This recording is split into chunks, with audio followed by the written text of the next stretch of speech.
Hey guys, just a quick segment. We're going to talk about the future of real estate. And what we're seeing now is multifamily homes were more of a generational homes rather. Let's say we look at the old countries like Europe. These are civilizations that had civilized cities for the last 2,000 plus years, and how the process is with them currently right now. Especially because we're Italian, so we know a little bit about this because of family members. But usually a house would be passed down from one generation to the next. It's really rare that someone at my age or younger or whatever it is that goes out and buys a home. Either you're leasing to own. This program's been around for probably the last 100 years in Italy itself, or you're basically taking a generational home, or if you are high paid, naturally you're going to go buy a property. But it's very rare compared to, let's say, Toronto, that everyone feels that we deserve to own our own piece of real estate. Europe, it's not like that at all. Even going forward, I think houses, the way we should start setting up houses currently, especially for resale value, is to have some sort of living space other than the main floor and the upper level. And that's obviously in our basements. For example, I just finished my basement this year, and this is all post-COVID stress, let's call it, because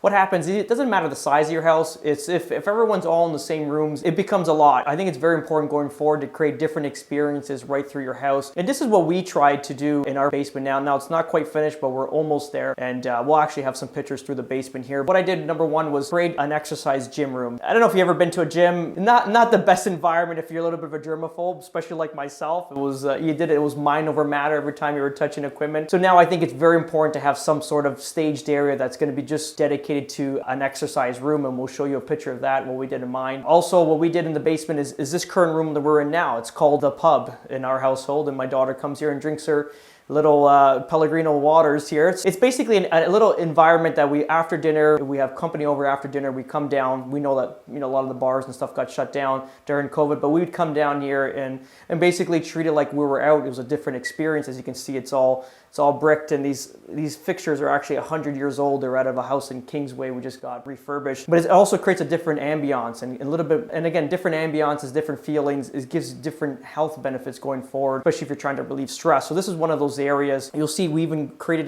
basically a movie theater area. We're not quite finished. We got to do like some built-ins around it. Not quite a theater room, purpose-ready area for watching movies with the family. And also the bathroom that we're doing, we're going to create like a spa type environment. So it's nothing crazy, but just like having a steam shower in there, just to kind of have that different system. So you can come downstairs, go to the gym, get a steam in the shower, have a drink in the pub, and then go watch a movie shortly after. It's basically an all-in-one type of household. And I think going forward, this is going to be very important with definitely renovations in the house, thinking of basically periods of stay at home. Before we used to finish basements as 4 walls and just have like a big open space. Now we're going to have to create different experiences in different rooms. Thanks for watching, guys. If you like this video, please like, share, subscribe, and yeah, please send me your projects around the house. Send me a direct message, a picture, a text, whatever you want. I'd love to take a look at them. And if you need any trades around your house, especially the ones that did our basement here, please reach out. We'll definitely share information with you. We'll catch you on the next one. Ciao.